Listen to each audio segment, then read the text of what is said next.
பொன்னி நதி தன் பல்லாயிரம் கைகளால் வளப்படுத்தி பொன் கொழிக்கச் செய்யும் கீழ்ச்சோழ நாட்டில் செங்காட்டுக்குடி என்ற கிராமம் செழித்து விளங்கிற்று. இந்த கிராமத்தில் மாமாத்திரர் என்று பட்டம் பெற்ற பழங்குடியில் பிறந்த பிள்ளை பரஞ்சோதி. சோழ நாடு முழுதும் உறையோர் சோழ மன்னர்களின் ஆட்சியின் கீழ் இருந்த பழைய காலத்தில் பரஞ்சோதியின் மூதாதைகள் ராஜ சேவையில் ஈடுபட்டு படைத்தலைவர்களாயிருந்தார்கள். சோழ வம்சம் பழம்பெருமை இழந்து பல்லவர் ஆட்சி ஓங்கியபோது மாமாத்திரர் குலமும் அதன் சிறப்பை இழந்தது.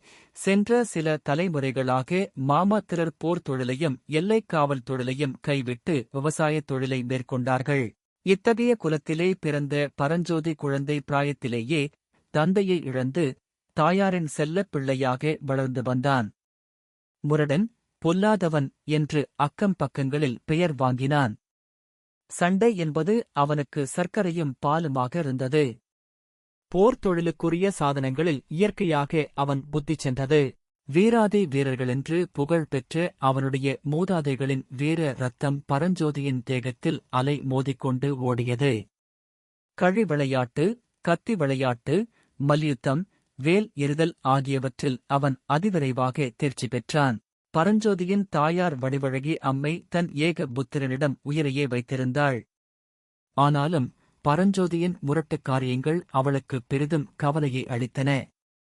அந்த மூதாட்டி சிவபக்தி செலுத்துவதிலும் கலை செல்வத்திலும் சிறந்த குடும்பத்திலே பிறந்தவள். அவளுடைய தமையனார் திருவெண்காட்டுப்பதியில் புகழுடன் வசித்த மருத்துவர் சிவேநேசச் செல்வர். தெய்வத்தமிழ் மொழியை நன்கு பயின்றிருந்ததோடு வடமொழியிலும் அவர் புலமை பெற்று விளங்கினார். வைத்திய கலையில் தேர்ச்சி பெற்று நோய் தீர்ப்பதில் வல்லவராயிருந்தார். அந்த சிவபக்தரின் மூத்த பெண்ணுக்கு உமையாள் என்று பெயர். அழகிலும் குணத்திலும் அவள் இணையற்று விளங்கியது போல கல்வியிலும் சிவபக்தியிலும் சிறந்து விளங்கினாள். இந்த திருவெண்காட்டுப் பெண்ணை தன் மகனுக்கு மணம் முடித்து வைக்க வேண்டுமென்று பரஞ்சோதியின் அன்னை அந்தரங்கத்தில் ஆசை கொண்டிருந்தாள். ஆனால் நிறைவேறுமா என்ற சந்தேகமும் கவலையும் அவளுடைய மனத்தில் குடிகொண்டிருந்தன. பல துறைகளிலும் புலமை மிகுந்த அவளுடைய தமையனார் இந்த முரட்டுப் பிள்ளைக்கு தம் அருமைப் பெண்ணைக் கொடுப்பாரா? தாயார் எவ்வளவோ பிரயத்தனம் செய்தாள். ஆனால் பரஞ்சோதிக்கு கல்வி கற்பிக்க முயன்ற அண்ணாவிகள் எல்லாரும் தோல்வியே அடைந்தனர். அவர்களில் ஒருவராவது அதிக காலம் நீடித்து அந்த முயற்சியைச் செய்யவில்லை. ஒவ்வொருவரும் சில காலம் முயன்று பார்த்த பிறகு அந்த மூதாட்டியிடம் வந்து, அம்மா, உங்கள் புதல்வன் வெகு புத்திசாலி, ஏகசந்தக்கிராகி என்றே சொல்லலாம். எந்த விஷயத்தையும் கவனம் செலுத்தி ஒரு தடவை கேட்டால் போதும் உடனே தெரிந்து கொள்கிறான். ஆனால் அந்த ஒரு தடவை அவனை கவனித்து கேட்கும்படி செய்வதற்குள்ளே எங்கள் பிராணன் போய்விடுகிறது. அவனுக்கு பாடம் சொல்லிக் கொடுக்கும் சக்தி எங்களுக்கு இல்லை என்று சொல்லிவிட்டு போனார்கள். இரண்டொரு அண்ணாவுமார் பரஞ்சோதி விஷயத்தில் தண்ட உபாயத்தை கையாளப் பார்த்தார்கள். அதன் பயனாக அவர்கள் அவருடைய தாயாரிடம் சொல்லிக் கொள்ளாமலே ஊரை விட்டு போகும்படி நேர்ந்துவிட்டது. இதனாலெல்லாம் பரஞ்சோதியின் தாய் மிகவும் கவலை கொண்டிருந்தாள். ஒரு வருஷம் பொங்கல் பண்டிகைக்காக பரஞ்சோதியும் வடிவழகி அம்மையும் திருவெண்காட்டுக்குப் போயிருந்தார்கள். அங்கே பரஞ்சோதி உமையாளைப் பார்த்தான். உமையாளின் கல்யாணத்தைப் பற்றி பேச்சு நடப்பதைக் கேட்டான். தன் மாமனும் தாயாரும் தன்னைப் பற்றி வருத்தத்துடனும் கவலையுடனும் பேசிக் கொண்டிருந்ததும் அவன் காதில் விழுந்தது. எல்லாவற்றையும் சேர்த்து நிலைமையை ஒருவாறு தெரிந்து கொண்டான். அவர்கள் திருவெண்காட்டிலிருந்து திரும்பி திருச்செங்காட்டுக்குடிக்கு வந்த பிறகு ஒருநாள் பரஞ்சோதியின் தாயார் தரையில் படுத்த வண்ணம் கண்ணீர் உகுத்துக் கொண்டிருந்தாள். எங்கேயோ வெளியே போய்விட்டு வந்த பரஞ்சோதி இதைப் பார்த்து தாயாரின் அருகில் வந்து உட்கார்ந்து கொண்டான். அன்னை எதற்காக அழுகிறாள் என்று அவன் கேட்கவில்லை. அவளுக்கு சமாதானமும் சொல்லவில்லை. அம்மா, நான் ஒன்று சொல்கிறேன், நீ அதற்கு தடை சொல்லக்கூடாது என்றான். அன்னை கண்ணீரைத் துடைத்துக் கொண்டு, என்னடா என் கண்ணே என்றாள். நான் காஞ்சி மாநகருக்குப் போகப் போகிறேன் என்று பரஞ்சோதி சொன்னதும் திடுக்கிட்டு எழுந்து உட்கார்ந்தாள். எதற்காக என்று கேட்டாள்.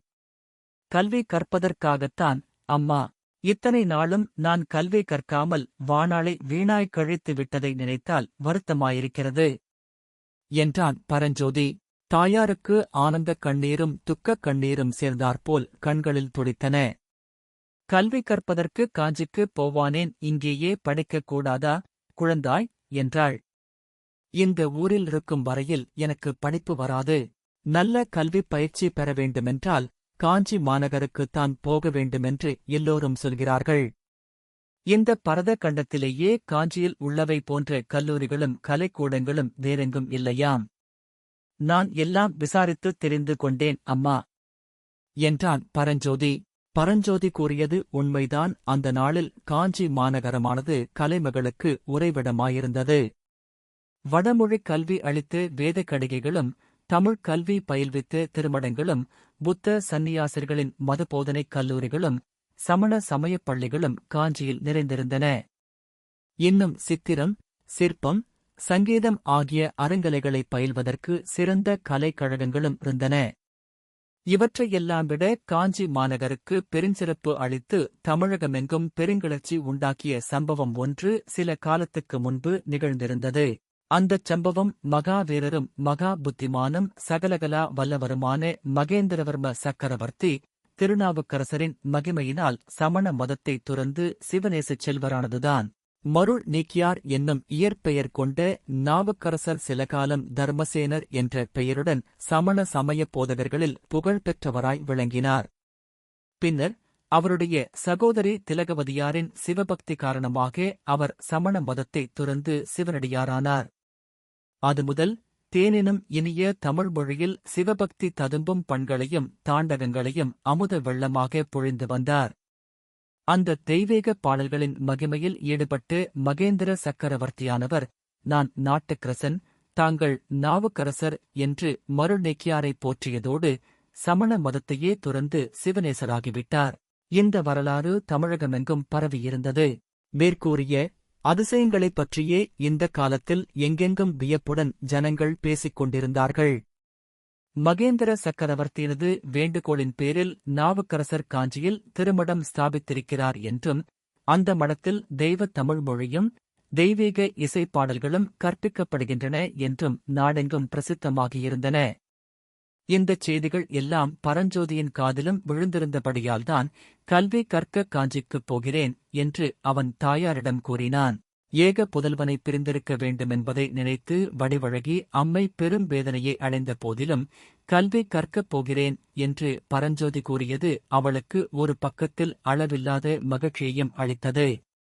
தாயாரின் சம்மதத்தை தெரிந்து கொண்டதும் பரஞ்சோதி, அம்மா, நீ மாமாவிடம் சொல்லி நான் கல்வி கற்று திரும்பி வரும் வரையில் உமையாளுக்கு கல்யாணம் செய்யாமல் பார்த்துக் கொள்ள வேண்டும் என்று கூறியபோது மகனுடைய மனநிலையை அறிந்து கொண்டு அன்னை மீண்டும் ஆனந்த கண்ணீர் வடித்தாள்.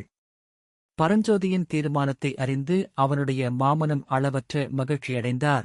அந்த சிவபக்தர் திருநாவுக்கரசரை தரிசித்து அவருடன் நட்புரிமை பூண்டவராததால் நாவுக்கரசருக்கு ஓலை எழுதித் தருவதாகச் சொன்னார்.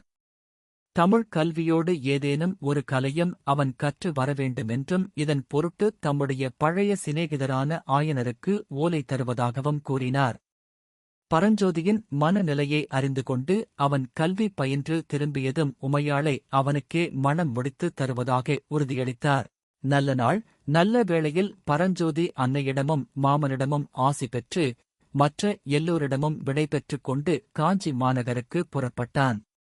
புறப்படும்போது கடைசியாக அவனுடைய மாமன் கூறிய புத்திமதி என்னவென்றால், அப்பா பரஞ்சோதி, தூர வழி போகும்போது கையில் வேலுடன் நீ புறப்படுவது நியாயந்தான்.